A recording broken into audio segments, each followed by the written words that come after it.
is alive. Get across the empty grave, love eternally you have wandered in. Shout it out, Jesus is alive. He's alive. And oh, happy day, you wash my sin away. Oh, happy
sinabi naman pong dance, let's dance para sa Lord. Pag sinabi pong jump, come on, 1, 2, 3, jump! Yun! Pag sinabi pong shout, isisigaw po natin ang pangalan ng Panginoong Jesus. Okay po? So going to the left, and we going to the left, and we going to the right, and we go to the right. We gonna jump, jump, jump, jump in the river. Jump, jump, jump, jump, everybody. And we go to the left, then we go to the left, and we go to the right, then we go to the right. We gonna dance, dance. Yes, oh God, dance, dance, dance, dance, everybody. And we go to the left, then we go to the left, and we go to the right, then we go to the right. We gonna jump, jump, jump, jump in the yes, river. Oh God, jump, jump, jump, jump, everybody. And we go to the left, then we go to the left, and we go to the right, then we go to the right. We gonna shout, shout. Yes, oh God, shout, shout. Deep cries out to you. Deep cries out to you. We cry out to you, Jesus. Yes, oh God. Deep cries out to you. Deep cries out to you. We cry out to you, Jesus. Yes, oh God. Calling out to you. We're walking into deeper waters. Calling out to you. Yes, oh God. We will continue to follow you, Lord. For your glory, for your mercy, oh God. Hallelujah.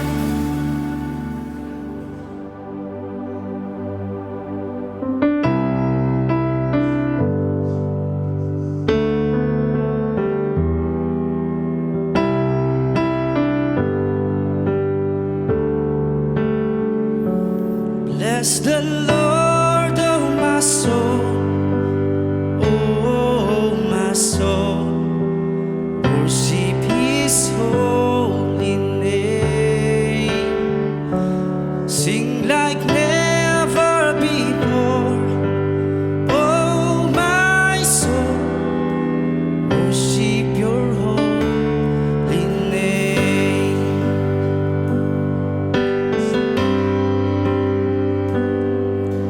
The sun comes up, it's a new day dawning. It's time to sing Your song again. Whatever may pass and whatever lies before me, let me be singing when the evening comes.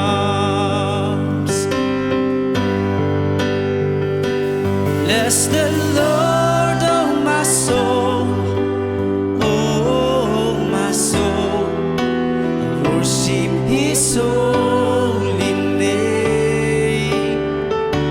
Sing like never before, oh my soul. Worship Your holy name. Lahat po na minahal ng Panginoon ay umawit. You're rich in love and You're slow to anger. Your name is great and Your heart is kind. For all Your goodness I will keep on singing.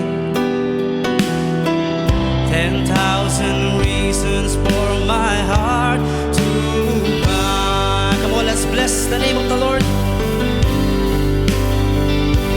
Bless the Lord, oh my soul, oh my soul. Worship His holy name. Sing like never before, oh my soul.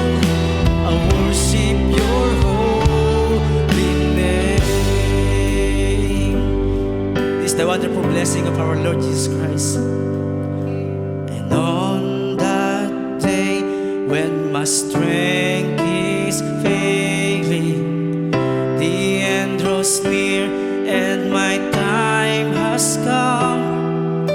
Still, my soul will sing your praise unending. Hallelujah. 10,000 years and then forevermore, forevermore. Bless the Lord, oh my soul, oh my soul. Worship His holy name.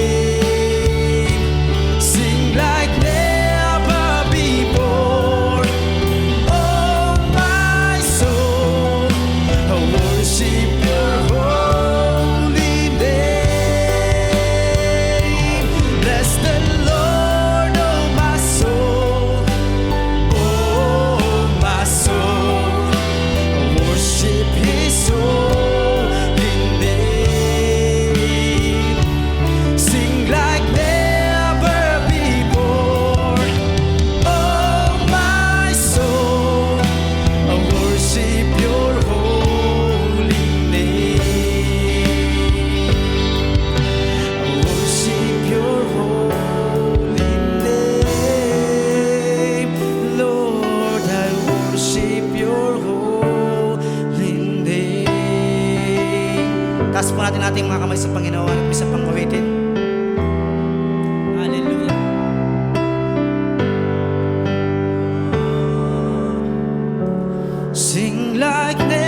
sa Diyos.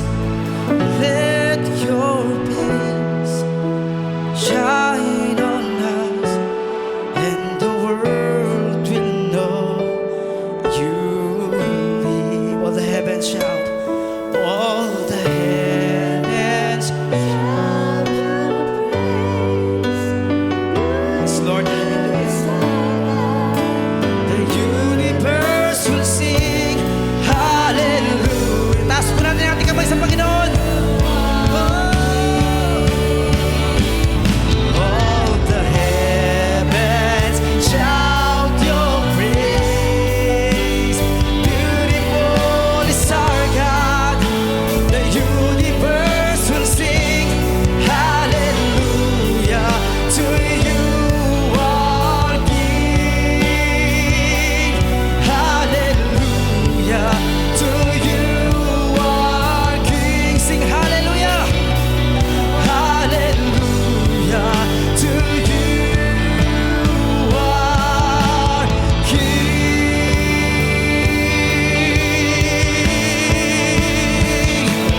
Hallelujah. Praise the one who set me free. Hallelujah. Death has lost its grip on me. You have broken every chain. There's salvation in your name, Jesus Christ, my living hope. Hallelujah. Praise the one who set me free. Hallelujah. Has lost its grip on me. You have broken every chain. There's salvation in your name, Jesus Christ, my living hope. Jesus Christ, my living hope. Jesus Christ, my living hope.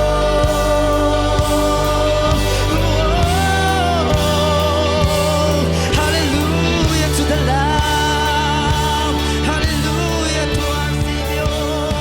His name is Jesus. His name is Jesus. Hallelujah. Okay? Ito ay sa pamamagitan ng pagkilala sa kalikasan ng Diyos. Ito ay tumutukoy po sa kanyang truthfulness, love, and sovereignty. Kaya kapag ang isang tao, particular ang isang Kristiyano, ay nakapagtayo ng isang mataas na confidence sa Diyos, may malaking biyaya o mga bunga ang tatamuhin niya. Amen po ba? At yan po ang ating pag-aaral, pag-uusapan ngayon.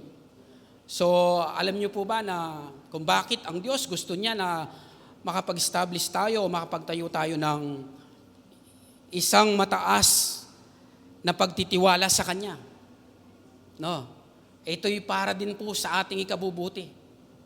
Kaya dapat ang tao, asamin niya na ang buhay niya ay maitayo niya yung mataas na pagtitiwala sa Diyos.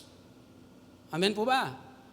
So bago po tayo magpatuloy, tayo muna po ay manalangin. Aming Diyos na nasa langit, kami po ay nagpupurit, nagpapasalamat, sinasamba ka namin, dinadakilang yung banal na pangalan.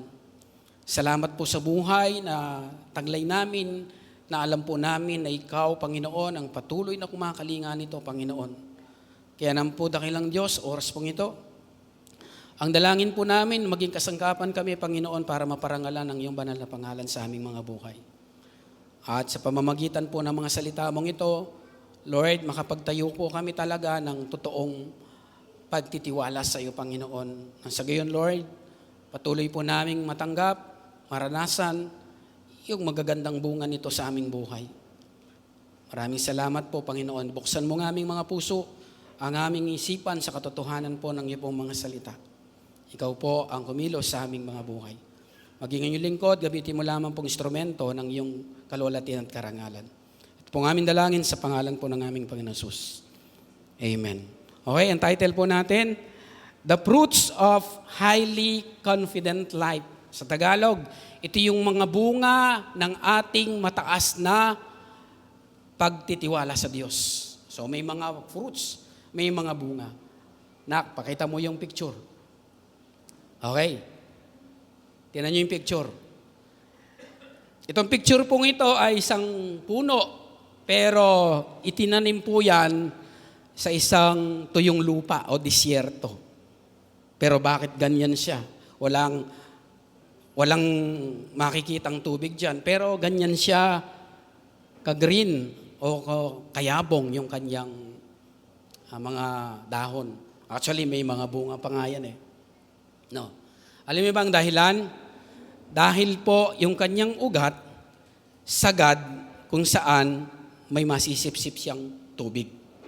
Nag-ugat yung ugat niya ay umusbong para yung kailangan niyang tubig ay masipsip ng punong yan.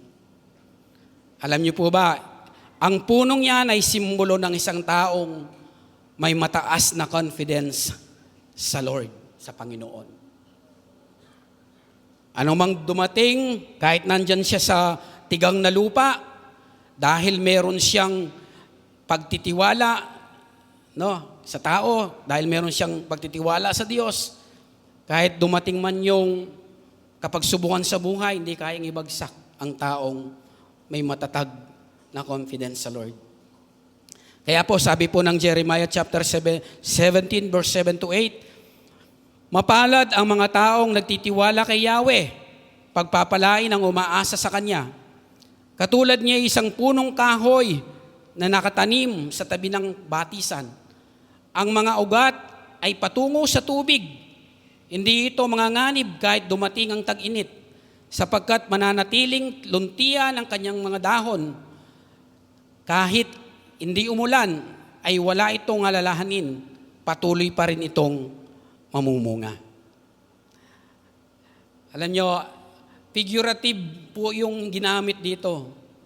No. Ang tao daw na merong mataas na pagtitiwala sa Diyos ay kahit anong daanan niyang pagsubok ay hindi siya kayang ibagsak ng mga pagsubok. Pakita mo na yung isang picture. Ayan. Pareho lang naman silang naitanim sa isang tigang na lupa. Pero sila, nung dumating yung tag-init, yung matinding init, nalanta. Dahil yung ugat niyan, hindi nakarating kung saan may tubig. Yan, ang punong yan ay simbolo ng isang tao walang mataas na confidence sa Lord. Wala yang mataas na confidence. Kaya, ang sabi ni Jeremiah, in Jeremiah 17 verse 5, sinasabi ni Yahweh, susumpain ko ang sino mang tumalikod sa akin at nagtiwala sa kanyang kapwa-tao, sa lakas ng mga taong may hangganan ng buhay. Katulad niya'y halamang tumubo sa disyerto. Sabi niya, sa lupang tuyo at maalat na walang ibang tumutubo, walang mabuting mangyayari sa kanya. Nakuha niyo yung pagkakaiba. No? Paglalarawan yan, isang simbolo, yung kanina, simbolo ng taong mayroong mataas na pagtitiwala sa Diyos. Kahit dumating yung init, o yung problema sa buhay, mananatili siyang matatag.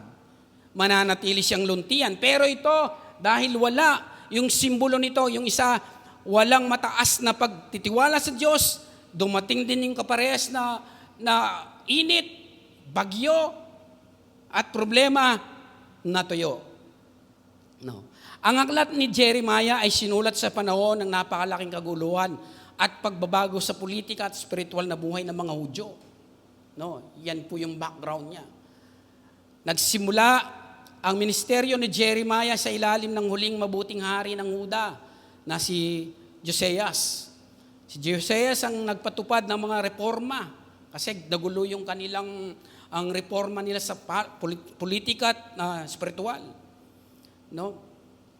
So nagpatuloy ang ministry ni Jeremiah sa ilalim ng masasamang hari sa pangunguna ni Joachim at Sedekias. Kaya nakita ni Jeremiah ang pagbagsak ng Assyria. Nung panahon na yon ay sakop sila ng Assyrian Empire. No? Alipin sila ng Assyrian Empire. Ngayon, ang Assyria ay unti-unting bumabagsak. At meron namang isang bansa na pasikat ng pasikat o yung palakas ng palakas. Ito yung bansang Babylonia. Tinawag itong Neo-Babylonian. Sa ilalim ni King Nebuchadnezzar. Ang Huda ay nasa gitna ng mga makapangyarihang bansa na nag-aagawan. Nakita niyo yung kasaysayan niya. No. Pagkatapos ng mga reforma ni Haring Josias, bumalik ang bayan, ang mga Israelita, sa matinding idolatry. Pagsamba sa mga Baal at mga gawaing pagano ng mga Canaanites. No. Kaya ang sabi ni Jeremiah in Jeremiah 11:13, kung ano ang dami ng mga lungsod sa Huda, gayon din kadami ang kanilang mga Diyos-Diyosan. At kung ano ang dami ng mga lansangan sa Jerusalem, ay siya ring dami ng kanilang mga altar na handugan para kay Baal. Naging grabe yung kanilang idol worship. No? Sa halip na magtiwala sila sa Panginoon, sa kanilang kalagayan, kasi nasa nag-uumpugang bato sila eh. Sakop sila kasalukuyang sakop sila ng Assyrian Empire. Ngayon, yung Babylonian Empire, gusto rin sakupin yung Israel. Ganun kasama yung kanilang kalagayan.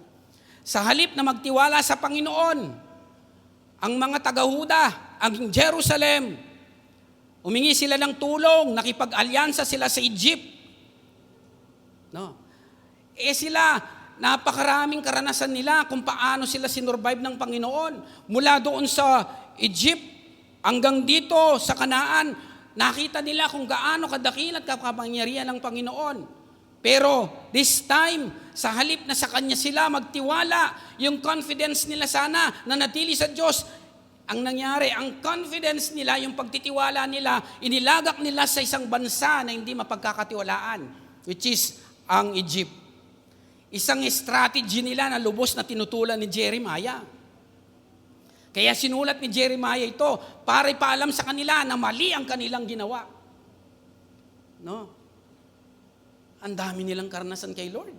Bakit sa pagkakataong ito, imbis na sa kanila, sa Diyos sila umingi ng tulong sa isang bansa na hindi mapagkakatiwalaan. Kaya ang pangunahing mensahe ni Jeremiah ay ang paparating na hatol ng Diyos sa anyo ng pagdating ng mga Babylonian upang wasakan ng Jerusalem at bihagi ng mga tao. Ito ang dahilan ng mga salita ni Jeremiah na binanggit sa ating talata. Ang larawan ng tuyong lupain, kanina nakita niyo yung tuyong lupain, at ilang o yung disyerto ay kumakatawan sa sumpa ng pagkahiwalay sa Diyos. Habang ang ilog ay luntiang puno at luntiang puno ay kumakatawan sa pagpapala ng kanyang presensya.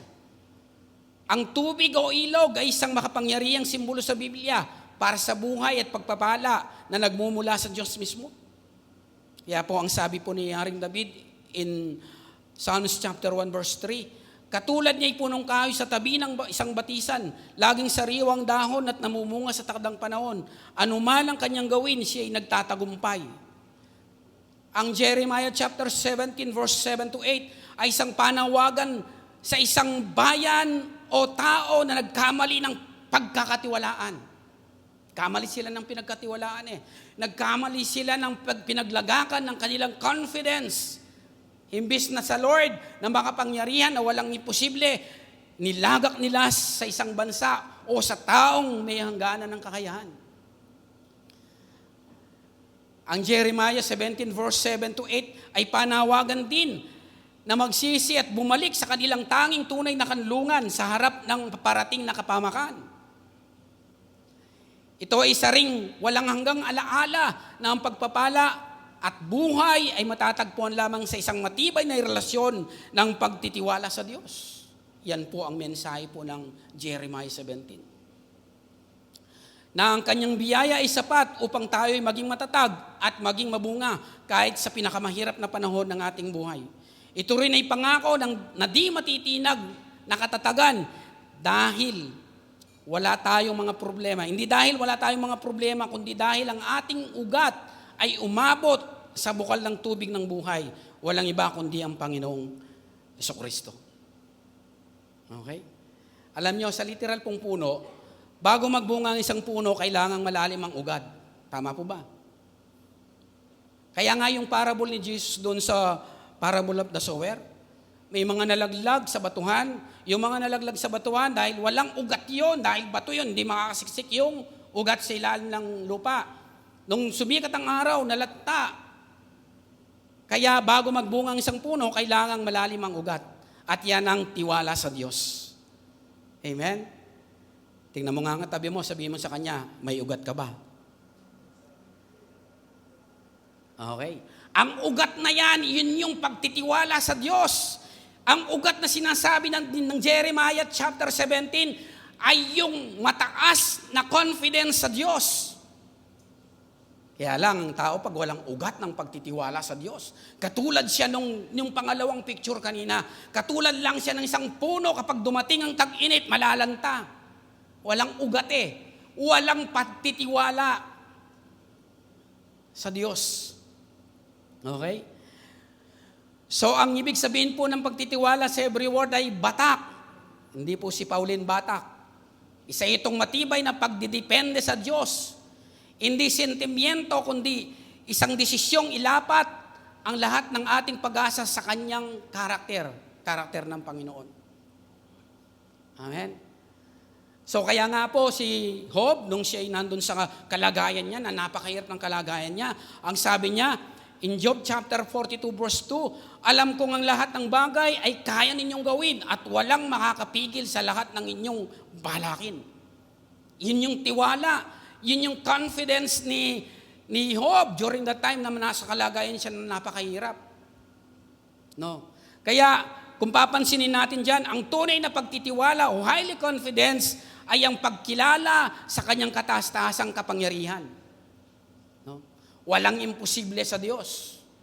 Kaya sabi niya, alam kong ang lahat ng bagay ay kaya ninyong gawin at walang makapipigil sa lahat ng inyong balakin. Ang pagtitiwala sa Diyos ay pagtitiwala sa kanyang kabutihan. Ibig sabihin, ang confidence kay Lord, ito ay pagtitiwala sa kanyang kabutihan. Ibig sabihin, kahit masakit, alam niya kung ano ang pinakamabuti sa atin. Sabi po ng Romans 8:28, alam natin sa lahat ng bagay ay gumagawa ang Diyos para sa ikabubuti ng mga nagmamahal sa Kanya. Silang mga tinawag ayon sa Kanyang layunin. Ang pagtitiwala sa Diyos ay pagpapasakop sa Kanyang karunungan at kalooban. Yan ang ibig sabihin po ng pagtitiwala sa Diyos. O highly confidence kay Lord. Ang sabi po ng Kawikaan chapter 3 verse 5, kay Yahweh ka magtiwala buong puso at lubusan at huwag kang mananangan sa sariling karunungan. Sa lahat ng iyong gawain siya nga'y halalahanin upang ikay patnubayan sa iyong mga tatahakin. Alam niyo mga kapatid, kapag nag-ugat ang ating mataas na confidence sa Diyos, nagbubunga ito na magandang bagay sa ating buhay. Kapag tayo ay nag-ugat ng pagtitiwala sa Diyos, nagbubunga yan ng maganda sa ating buhay. Kaya tingnan mo sarili mo ngayon, may ugat ka bang pagtitiwala sa Diyos? Pag may ugat ka ng pagtitiwala sa Panginoon, ang daming benepisyo na magaganap sa buhay mo. May mga mabubuting bunga yan sa buhay mo at yan ang ating pag-aaralan.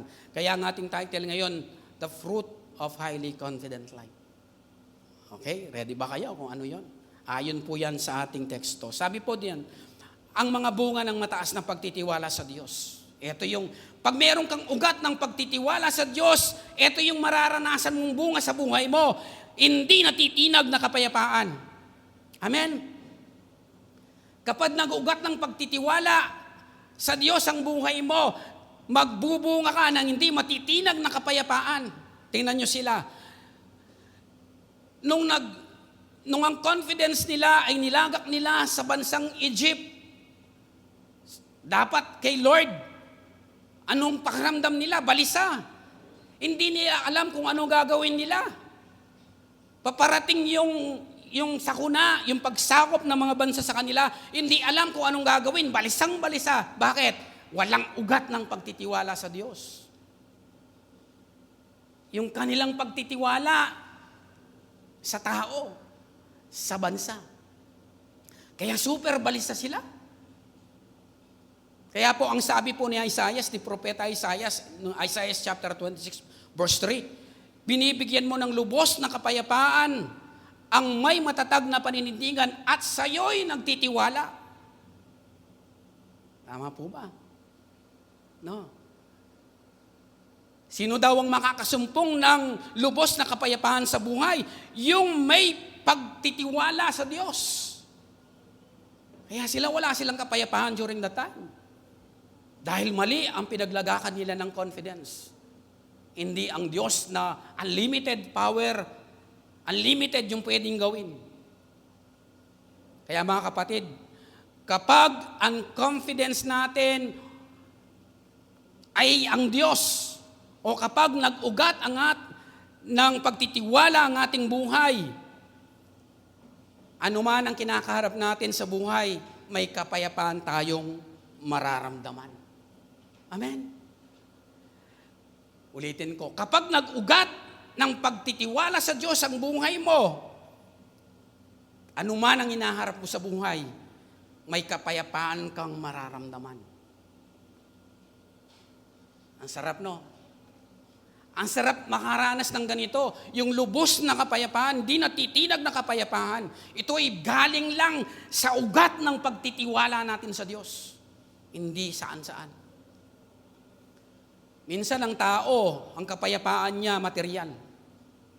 Limitado ang maibibigay na kapayapaan ng material na bagay sa buhay ng tao. Pag naubos yung material mo, wala ka ng kapayapaan. Pero ang kapayapaang nagmumula sa ugat ng pagtitiwala sa Diyos, yan ang lubos na kapayapaan. Hindi kayang tanggalin sa iyo yan ng anumang kapagsubukan sa buhay. Amen. Alam nyo, kapag ang tiwala natin ay nasa Diyos, o ang nag-ugat tayo ng pagtitiwala sa Panginoon, alam nyo, babaguhin niya yung maling pananaw natin sa buhay. Tingnan nyo, ang mga Israelita ng panahon na yun, maling pananaw. Akala nila ang tunay na confidence dun sa isang bansang malakas. Hindi. Mali pananaw. Ang tamang pananaw, ang pinakamagandang confidence ng tao, walang iba ang Diyos. Kaya kapag nag-ugat ng pagtitiwala ang buhay natin sa Panginoon, binabago niya yung maling pananaw sa buhay. Katulad ni na Pablo at Silas. Bugbog sarado sila, nakagapo sa bilangguan.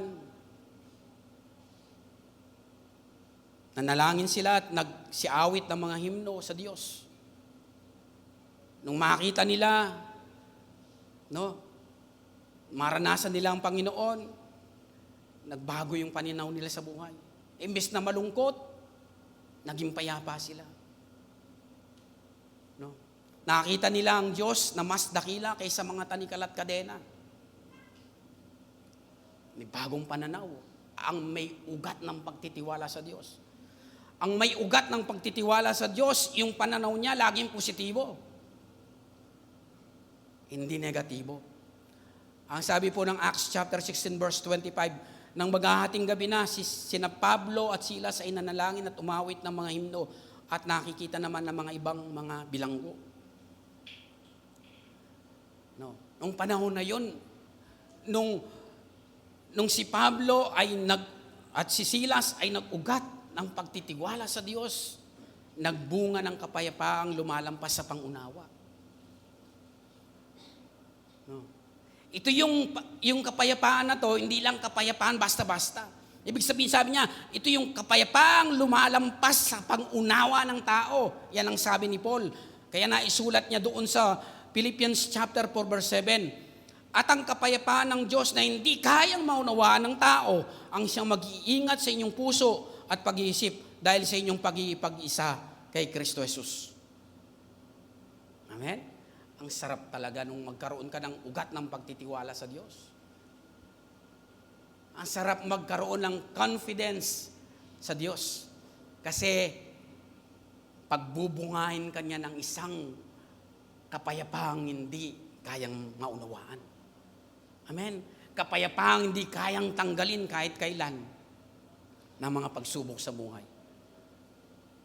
Kaya, kapag nag-ugat ng pagtitiwala ang buhay mo sa Diyos, hindi ka nababalisa. Amen.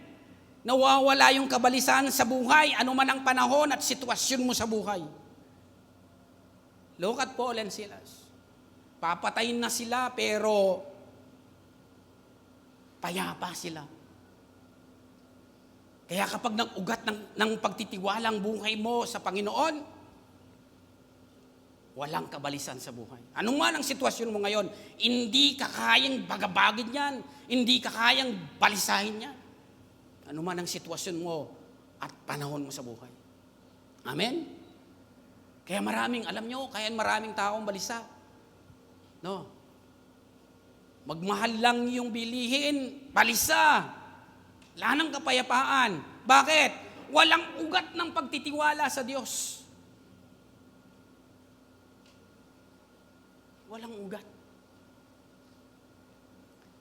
Kaya mga kapatid, napakasarap na makapagtayo tayo ng isang confidence sa Diyos.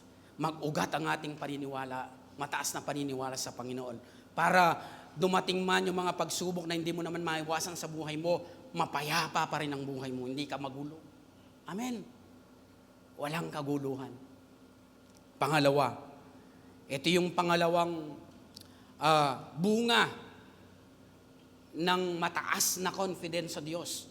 O kapag nag-ugat ng pagtitiwalang buhay mo, ang bunga nito sa iyo, patuloy na pag-unlad sa kabila ng mga pagsubok. Lalago ang pagkatao mo. Kahit may mga pagsubok kang daraanan, hindi yan mapipigilan yung paglago mo kapag nag-ugat ng pagtitiwala ang buhay mo sa Diyos. Amen? Kaya yung iba, kahit katakot-takot na yung kanyang mga naririnig, no, na pampatibay, pampaunlad ng kanyang pananampalataya, hindi nagaganap sa kanya kasi kulang ang ugat ng pagtitiwala sa Diyos. Pag kulang ang ugat, tingnan nyo yung kanina isang puno, kulang ang ugat, hindi nakarating doon sa tubig, patay. Pero yung nakarating sa tubig, yung ugat na yon, yun yung pagtitiwala, nabubuhay at mamunga. Ang sabi po dito, in Jeremiah 17 verse 7 to 8, mapalad ang mga taong nagtitiwala kay Yahweh, pagpapalain ang umasa sa Kanya. Katulad niya isang punong kahoy na nakatanim sa tabi ng batisan. Ang mga ugat ay patungo sa tubig. Hindi ito manganganib kahit dumating ang tag-init, sapagkat mananatiling luntian ang mga dahon nito. Kahit hindi umulan, ay wala itong alalahanin. Patuloy rin itong mamumunga. Ang punong inilarawan ni Jeremiah ay dumadaloy ang tubig sa kanyang mga ugat kahit sa tag-init. Ibig sabihin, pag nag-ugat ang ating pagtitiwala sa Diyos, kahit duman ka sa tag-init, supply ka pa rin ng tubig ng Diyos. May supply ka pa rin ng tubig. Ganyan ang taong may mataas na tiwala sa Diyos. Sa halip na matuyot sa problema, lalong lumalalim ang kanyang spiritual na ugat. Amen? Ulitin ko. Ang taong may mataas na tiwala sa Diyos, sa halip na matuyot sa problema, lalong lumalalim ang kanyang pagtitiwala sa spiritual na buhay niya. No? Lumalalim ang kanyang ugat, spiritual na ugat. Kapag ang isang tao ay nag-ugat ng pagtitiwala sa Diyos, ang pagsubok ay nagsisilbing pagkataba sa halip na lason. No? Ang sarap pala talaga. Imagine nyo lang, ang sarap makapag-establish ng isang confidence sa Diyos. No? Ang pagsubok, magsisilbing pataba sa buhay mo sa halip na maging lason. Paligtarin mo yan. Ang walang ugat ng pagtitiwala sa Diyos, ang problema sa kanya lason. Ang problema sa kanya masyadong mahirap. Pero ang taong may ugat ng pagtitiwala sa Diyos, pataba pa yan sa kanya. ibig sabihin, yan ay nagiging mabuti sa kanya. Gaya ng asahan, alam niyo yung sharpener. Sharpener, nagpapatalim ng patalim. No? Ganyan katulad ang taong may ugat ng pagtitiwala sa Diyos. Ang mga paghihirap ay nagpapalalim ng ating pag-asa at pagtitiwala. Ganyan tumanaw ang isang taong may ugat ng pagtitiwala sa Diyos. Tingnan niyo po, sabi po sa Romans 5 verse 3. Hindi lamang iyan, ikinagagalak din natin ang mga kahirapang ating tinitiis dahil alam nating ito'y nagbubunga ng pagtitiyaga. Tingnan niyo po yung process of growth. At ang pagtitiyaga ay nagbubunga ng katatagan at ang katatagan naman ay nagbubunga ng pag-asa. At hindi tayo binibigo ng pag-asang ito sapagkat ang pag-ibig ng Diyos ay binubuhos sa ating mga puso sa pamamagitan ng Espiritu Santo na ipinagkaloob sa atin ng Diyos. No? Another set of verse. Mga kapatid, magalak kayo kapag kayo'y dumaranas ng iba't ibang uri ng pagsubok. Dapat ninyong malaman na napapatatag ang ating pananampalataya sa pamamagitan ng mga pagsubok. At dapat kayong magpakatatag hanggang wakas upang kayo'y maging ganap at walang pagkukulang.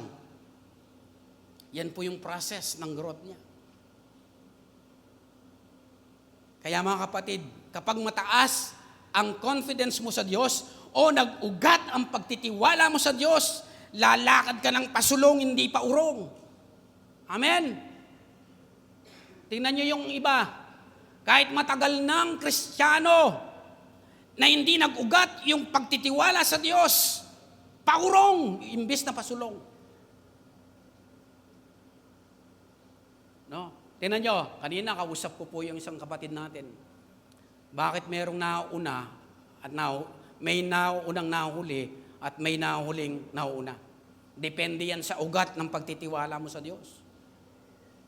Kapag hindi nag-ugat ng pagtitiwalang buhay mo sa Panginoon, lalakad kang paurong, hindi pasulong. Amen?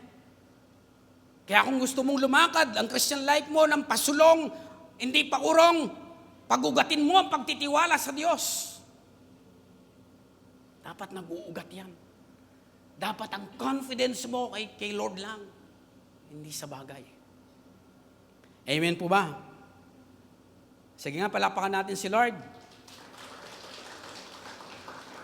Okay, ito po yung pangatlo. Pangatlong bunga, ibinubunga niya sa iyong maganda kapag ikaw ay naugat ng pagtitiwala sa Diyos. Matibay na pag-asa sa kabila ng kawalan. May pag-asa, lagi kang tumatanaw ng malakas na pag-asa kahit wala kang nakikitang solusyon resulta. No? Tingnan nyo po. In Romans chapter 4 verse 18, kahit wala ng pag-asang magkaanak, nanalig pa rin si Abraham na siya'y magiging ama ng maraming bansa. Ayon sa sinabi sa kanya, sindami ng mga bituin ng iyong magiging lahi. Hindi nang hina ang kanyang pananampalataya. Tingnan nyo, yung word niya, hindi nang hina yung confidence niya sa pangako ng Diyos. Kahit ugod-ugod na siya, palibhasa 100 taon na siya noon, at ang kanyang asawa naman na si Sarah ay baog. Hindi siya nag-aalinlangan sa pangako ng Diyos. Sa halip, lalo siyang tumibay sa kanyang pananampalataya, confidence sa Panginoon, at nagpuri pa sa Diyos. Lubos siyang naniwala, natutuparin ng Diyos ang ipinangako nito. Tingnan nyo. Si Abraham ay nagtiwala sa sitwasyong parang walang pag-asa. Bakit? May ugat ng pagtitiwala sa Diyos eh. No, kahit imposible pinaniwalaan niya, bakit? Diyos ang nangako. Dahil yun sa kanyang ugat ng pagtitiwala sa Diyos.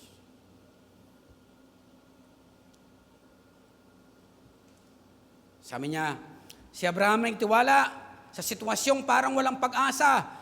Dahil masyado na silang matanda para magkaanak at baog pa si Sarah. Pero naging ama ng maraming bansa. Paano? Hindi nanghina ang kanyang pagtitiwala, confidence sa pangako ng Panginoon. Nag-ugat yung kanyang pagtitiwala sa Diyos. Yun ang dahilan kung bakit kinaya niyang maniwala. Yun ang dahilan kung bakit yung pag-asa niya sa kawalan ay patuloy niyang ginawa. Ugat ng pagtitiwala sa Diyos. Amen? Kaya kapag hindi nag-uugat yung pagtitiwala natin sa Panginoon, yung delay, promise, denial sa'yo. Pero dun sa mga taong nag-ugat ang paniniwala sa Diyos, yung delay, preparation sa Kanya yon. No? Baligtad ang pananaw. Ang pagtitiwala sa Diyos o ang confidence sa Diyos ay nagtuturo sa atin na tumingin sa Kanyang kakayahan, hindi sa ating kawalan. Kapag may ugat ang pagtitiwala mo sa Diyos, lagi mong tinitingnan kung anong kakayahan ng Diyos, hindi yung kawalan mo. Tingnan niyo si Abraham. Tiningnan niya dahil nag-ugat yung kanyang pagtitiwala sa Diyos, mataas yung confidence niya sa Diyos, tiningnan niya yung magagawa ng Diyos, hindi yung kanyang kakulangan. Laki ng kakulangan nila, matanda na sila, baog pa itong asawa niya. Pero hindi nila tiningnan yon. Dahil may ugat ng pagtitiwala sa Panginoon. Amen. Kaya mga kapatid, kapag wala nang magagawa ang tao, doon nagsisimula ang gawa ng Diyos. Pakita mo lang yung ugat ng pagtitiwala mo. Tingnan nyo, kaya ba ni Lord na gawin yung kanyang sinabi? Kaya. Kaya lang tinitingnan niya kung gaano kalalim ang ugat ng pagtitiwala mo sa pangako niya. Gaya ni Abraham at Sarah.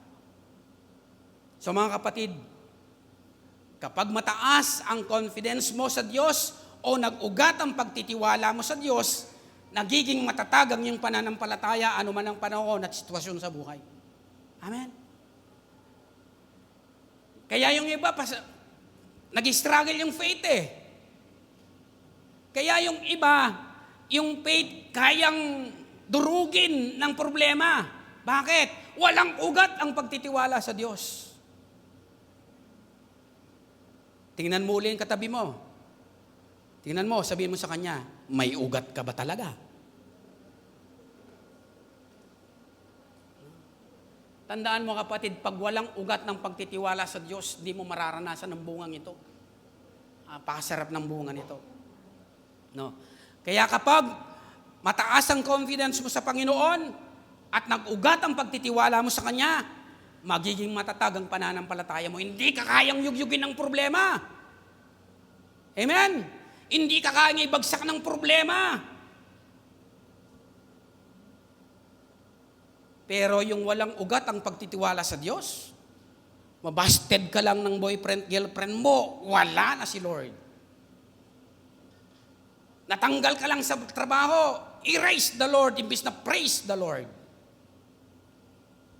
Walang pananampalataya, walang matatag na pananampalataya. Pero kapag nag-ugat ng pagtitiwala ang buhay mo sa Panginoon, anuman ang maging panahon at sitwasyon mo sa buhay, hindi kayang yugyugin ang pananampalataya mo sa Kanya. Amen? Yan ang totoo. Hindi tayo exempted sa mga yugyug ng buhay. Mas marami pa nga tayo. Pero kapag hindi nag-ugat ng pagtitiwala ang buhay mo sa Panginoon, konting yugyug lang ng pananampalataya, bibigay yan. Pero pag nag-ugat, anuman, kahit paano siya dumating, yung problema na yan, hindi ka kayang ibagsak. Amen? Kaya dapat mag-ugat ka ng pagtitiwala sa Diyos. Nakakita nyo ba ngayon kung nag-uugat ka na? Kung matatag ang pananampalataya mo, it means meron ka ng ugat. Na dapat yung ugat na yon, maabutan niya, umabot siya doon sa tubig na bukal ng tubig. Para mas matindi. Okay, ito yung pangapat. Bibilisan ko.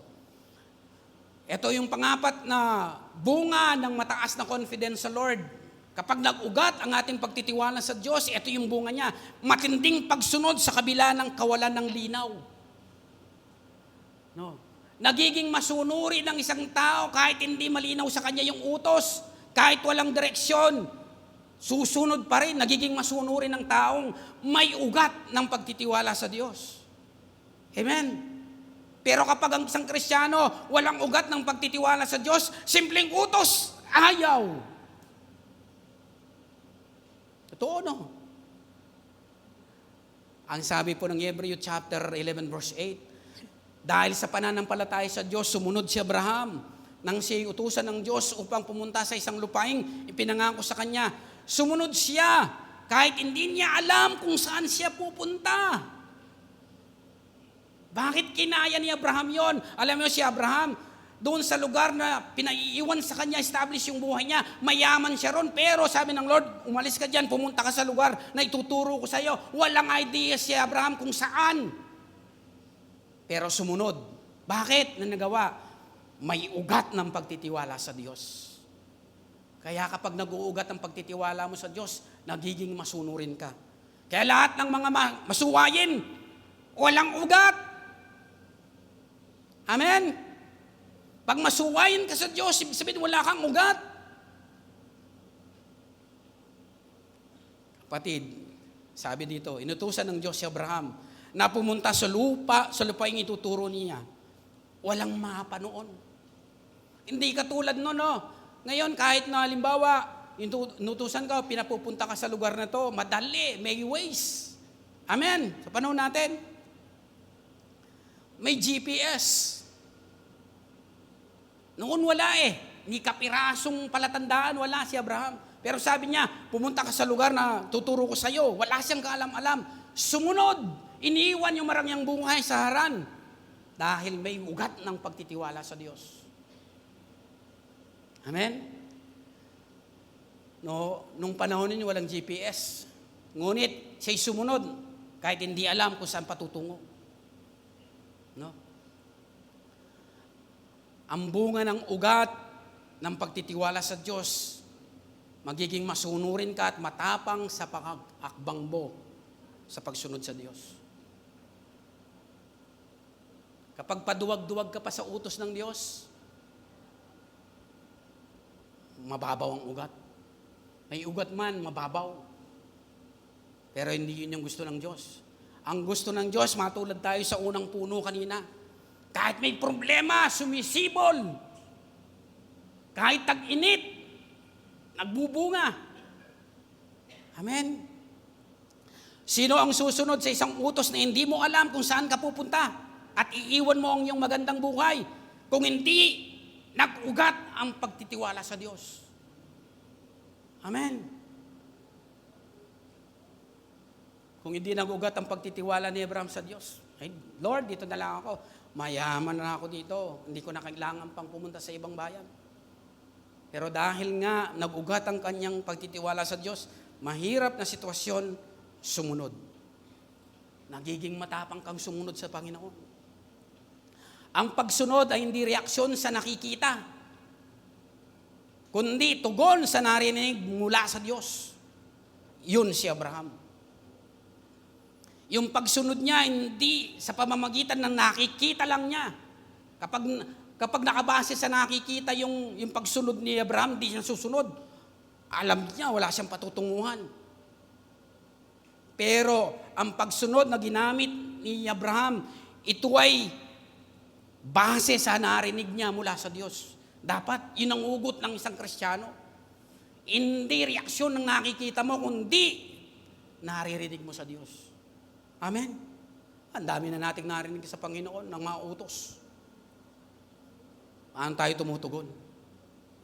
Kaya mga kapatid, kapag mataas ang confidence mo sa Diyos o nag-ugat ang pagtitiwala mo sa Panginoon, susunod ka kahit wala kang inaasahan. No? Ano man ang panahon at sitwasyon sa buhay. Pero kapag hindi ka nag-ugat ng pagtitiwala sa Diyos, pag may utos, kailangan mong pangunawain. Ano mapapala ako dyan bago ako susunod? May pera ba dyan? Sigurista. Yun yung walang ugat ng pagtitiwala sa Diyos. Pero kapag may ugat ka ng pagtitiwala sa Diyos, sunod ka lang ng sunod kahit hindi mo naintindihan. Amen? Kahit hindi mo naunawaan, kahit wala kang inaasahan. Kaya yung atubili sa mga utos ng Diyos na sumunod, sorry to say, mababaw kang ugat mo. Kailangan mong palalimin ang ugat na yan ng pagtitiwala sa Diyos.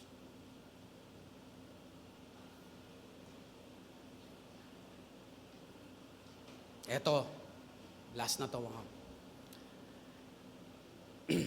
Ito yung panglimang mahalagang bunga ng ating highly confident sa Diyos. Makapangyarihang patotoo sa harapan ng mundo. Dito po meron pong nag-undergo po ng TTI, yung The Timothy Initiative. Alam nyo, may mga assignment po kami, testify the goodness of God. Testify mo yung iyong kasaysayan, testify mo yung kasaysayan ni Lord. Meaning, mag-witness ka sa harapan ng tao. Okay. Magiging effective pala yon yung pinapagawa ng Diyos sa atin to go and make disciple. Kailangan ng ugat ang pagtitiwala mo muna sa Diyos. Ang sabi po dito, in Daniel chapter 3 verse 16 to 17 sabi niya, sinabi ni Sadrach, Mesach at Abednego, mahal na Haring Nebuchadnezzar, wala po kaming masasabi sa inyo tungkol sa bagay na ito. Gawin ninyo kung yan ang gusto ninyo. Ang Diyos na aming pinaglilingkuran ang magliligtas sa amin sa naglalagablab na pugon at mula sa inyong kapangyarihan. Kung hindi man niya kami iligtas, hindi pa rin kami maglilingkod sa inyong mga Diyos ni sasamba sa rebultong ginto na ipinagawa ninyo. Alam niyo po ba yung kasaysayan yun, yung context po niya. Gumawa po ng batas si Haring Nebuchadnezzar na walang sasamba maliban sa pinagawa niyang rebultong malaki. Itong si Sadrach, Mesach at Abednego, pati si Daniel, ay nag-ugat ang pagtitiwala nila sa Diyos. Hindi nila yun sinunod dahil alam nila mali. Ang ginawa ni Haring Nebuchadnezzar, inihagis yung tatlong magkakaibigan, Sadrach, Mesach at Abednego, sa pugon na naglalagablab. Yung init nun, malayo ka pa, pwede ka nang mamatay sa init. Ganun katindi yung init nun. Inilagis sila yung tatlo. Si Daniel naman, inihagis siya sa kulungan ng leon na matagal nang hindi kumakain ng tao. No. Sinabi ng tatlong kabataang Hebreyo kay Haring Nebuchadnezzar, hindi namin kailangan pagtanggol ang aming sarili. Kung hindi kami ililigtas ng Diyos, alam mo yon, mahal na hari, na hindi kami sasamba sa iyong Diyos. Tingnan nyo. Kung wala silang ugat ng pagtitiwala sa Diyos, anong sasabihin nila? Nasa bingit ng kamatayan ng buhay nila, pwede sigurong, sige po, Haring Nebuchadnezzar, susunod po kami. Sasamba na kami sa Diyos mo. Kasi buhay yung nakataya. Pero dahil nag-ugat ang pagtitiwala nila sa Diyos, kahit yung buhay nila, kaya nilang isakripisyo para lang hindi makagawa ng masama sa harapan ng Diyos. Amen. Anong bunga ng kanilang testimony? Nung na-testify nila, naging powerful yung testify nila sa Diyos na sinasamba nila, anong naging bunga? Isang bansa ang nakakita ng kapangyarihan ng Diyos. Tingnan nyo, anong sabi ni Haring Nebuchadnezzar? In Daniel chapter 3 verse 28. Dahil dito, naganap kasi, hindi nasunog yung tatlo, ni nangamoy usok. No, nung iyahon sila sa pugon, kasi sinilip nila, naglalaro pa nga sila doon sa pugon. Sa apoy, 4 sila, pero 3 ang inihagis. Nandun yung Espiritu ng Diyos. Si Daniel, inihulog doon sa lion's den, ginawa niyang pet, laruan yung mga mababangis na leon. Nung iyahon silang pare-pareho, alam niyo po, anong diniklara nitong haring ito, na nakita yung makapangyarihang patotoo ng tatlong ito na nag-ugat ng pagtitiwala sa Diyos. Sabi niya, dahil dito, sinabi ng hari, purihin ang Diyos ni Sadrach, Mesach at Abednego. Isinugo niya ang kanyang anghel upang iligtas ang mga lingkod niyang ito. Naganap na sumasampalataya sa kanya. Hindi sinunod ng mga ito ang aking utos. Ginusto pa nilang sila'y yagis sa apoy kaysa sumamba sa Diyos-Diyosan. Kaya, eto, pinag-uutos ko, simulan, sino man mula sa alinmang lahi, bansa o wika, na magsasalita laban sa Diyos ni Sadrach, Mesach at Abednego ay papatayin at ang kanilang bahay ay iwawasakin. Walang ibang Diyos na makapagliligtas sa tao tulad ng ginawa ng kanilang Diyos. Amen. Powerful yung kanilang testimony. Bakit? May ugat ng pagtitiwala sa Diyos. Alam nyo, kaya tayo, minsan hindi tayo pinapaniwalaan ng lipunan. No? Hindi maganda yung testimony mo. Ang kulang, ugat ng pagtitiwala sa Diyos. Baka ugat mo, pagtitiwala sa sarili mo.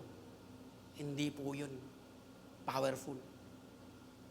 The powerful testimony ay yung nakaugat ang ating pagtitiwala sa Diyos.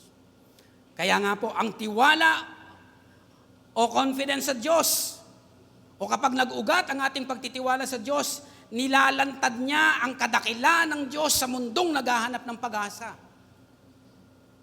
Kung gusto mong magamit ang buhay mo sa mundong ito naghahanap ng pag-asa,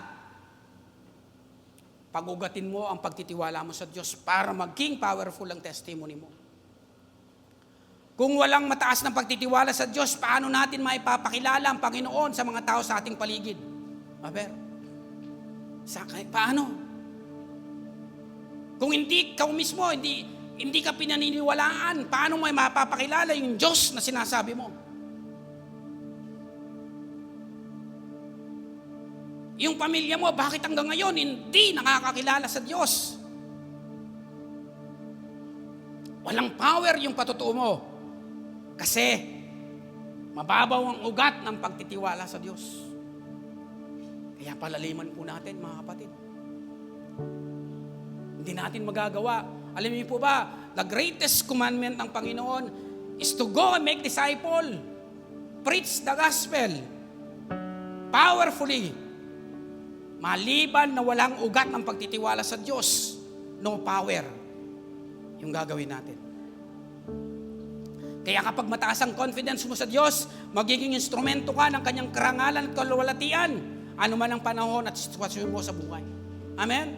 Gusto niyo ba magamit bilang instrumento ng kaluwalhatian at kapangyarihan ng Diyos?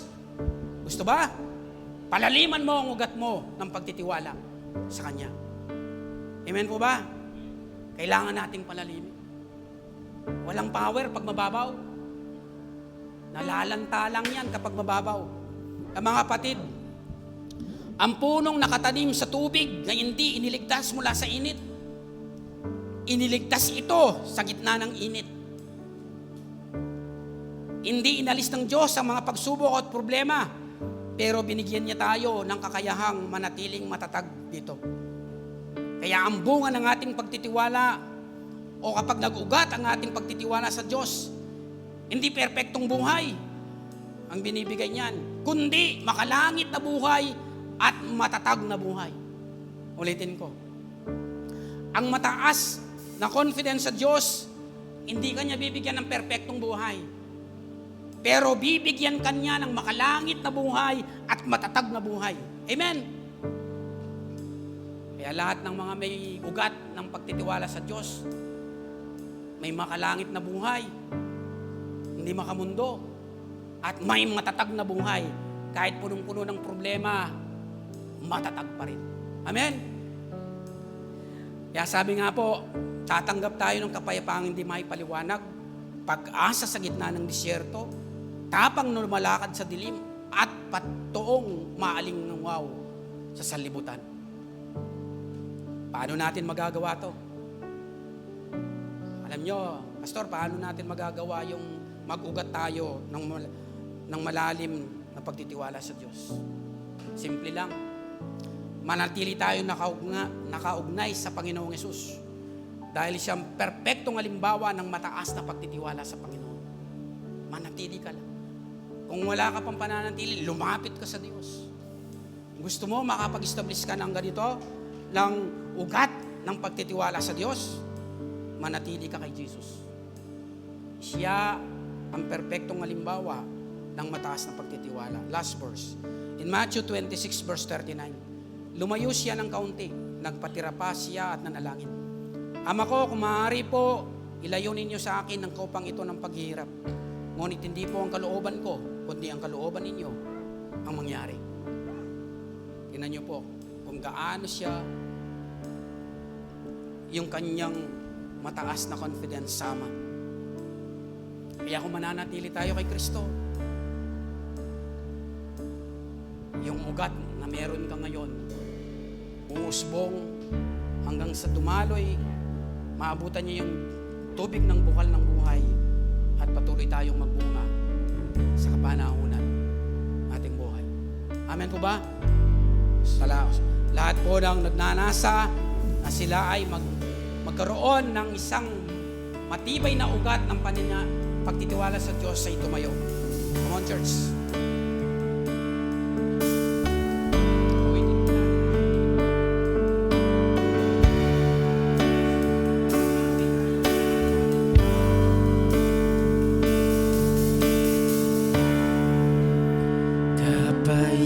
Kapayapaan nagmumula sa iyo.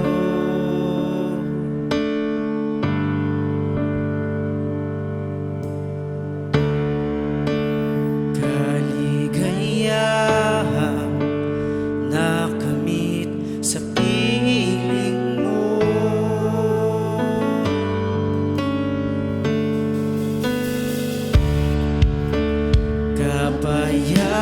Kapayapaan nagmumula sa iyo.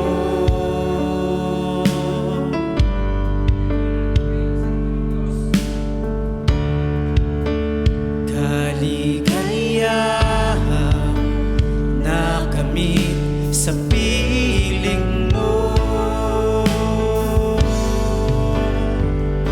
Wala nang hahanapin pa, wala nang nanaisin pa, kundi mamalagi sa piling mo, aking Ama. Hallelujah, Lord. Wala Sige, sabihin mo kay Lord, walang papantay sa Kanya. Kaya dapat magugat ang pagtitiwala mo sa Kanya. Sa Kanya mo ilatag ang confidence mo. Hindi sa bagay, hindi sa tao. Naisin ng puso ko sa piling mo. Oh yes, Lord. Wala nang hahanapin Hallelujah, pa. Lord. Ikaw lamang po talaga, Panginoon. Wala nang Ang tunay na kanlungan na aming buhay. simba, Yes, Lord. kundi Wala nang mamalagi sa piling mo, aking Ama. Come on, isigaw mo. Walang papantay kay Wala Lord. nang papantay sa'yo, nag-iisang Panginoon. Kaya ang naisin ng puso ko, kaya ang naisin ng puso ko, kaya ang naisin ng puso ko sa piling mo. Hallelujah, Lord. Tunay po, O Diyos, sinong pwedeng pumantay sa'yo? Wala. Hindi ka kayang pantayan ng bansa. Hindi ka kayang pantayan ng kayamanan para doon namin nilagak naming confidence. O Diyos, sa oras pong ito, patuloy po kaming lumalapit sa inyo. Gaya po ng aming rinig na mensahe ngayon. Kailangan mag-ugat ang aming pagtitiwala sa iyo upang masumpungan at maranasan namin yung blessing na bungang ito, Panginoon, ng lubos na kapayapaan, pagsunod pagpapatotoo, Panginoon. Lord, tulungan mo po kami na ma-establish po namin mabuti sa aming buhay ang IIS, ang highly confident na nagmumula po sa iyo, Panginoon. Dakila namin, Diyos, maraming salamat po sa iyong mga salita sa umagang ito. Salamat po, pinahayag mo po sa amin. Naging inspirasyon nga ngayon sa amin kung bakit kailangan po namin maglagak ng pagtitiwala, ng mataas na pagtitiwala sa iyo, Panginoon. Dahil kami rin po ang makikinabang. O Diyos, palabuhin mo po ang ugat ng pagtitiwalang ito sa amin. Upang dumating man yung tag-init ng aming buhay, magiging tulad kami ng puno na laging sariwang dahon at namumunga. Ito po yung mataas na pagtitiwala po namin sa iyo. Maraming salamat po. Dakilang Diyos, sa oras pong ito, pagpalain mo po kaming lahat, Panginoon. Lalakad kami, Panginoon, taglay na aming inspirasyon ng iyong pong mga salita. Upang, Lord, ma-fulfill namin yung pagkatawag mo po sa amin na maging katulad ka namin, Panginoon. Lord, maraming salamat. Muli, tanggapin mo po ang mataas na papuri, kalulatian, kadakilaan. Sa pangalan ni Jesus, Amen and Amen.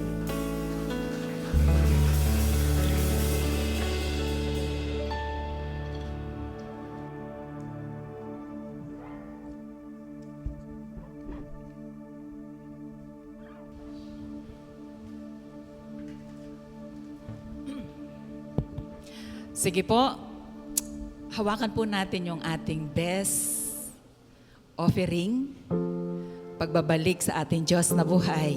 Let us pray. Tunay nga po, Panginoon, dakila po ang pag-ibig mo sa amin. Gusto mo po, O Diyos, Lord, na kami ay sumagana sa lahat po ng aspeto ng aming buhay, Panginoon. Lord, salamat po for the whole week. Naka-earn po kami dahil sa habag mo, Panginoon. Hindi po dahil kami ay magaling, malakas. Sa iyong biyaya, O Diyos, Lord,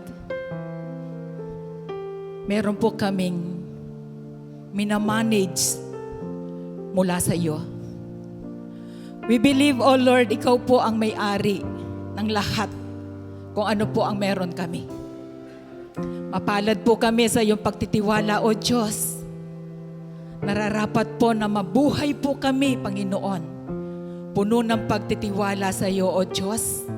Kaya't, Lord, inahanap mo po yung puno ng katapatan na pagbabalik sa iyo, Panginoon. Salamat po ng marami, O Diyos, Lord, sa mga biyayang ito, Panginoon. Ng iyong mga anak, O Diyos, na kapag pinagsama-sama, O God, ang dami pong malaking bagay na magagawa sa kingdom mo, Panginoon. Lord, bless all of this, O God. Bless mo pong mga anak mo once more, O Diyos, Lord, for this whole week, Panginoon, O Diyos, Lord. Maramdaman po namin, O Diyos, Lord, more and more kung gaano nyo po kami kamahal, O Diyos. Baunin ang mga salita mong ipinagkaloob nyo po sa amin this morning, O Diyos.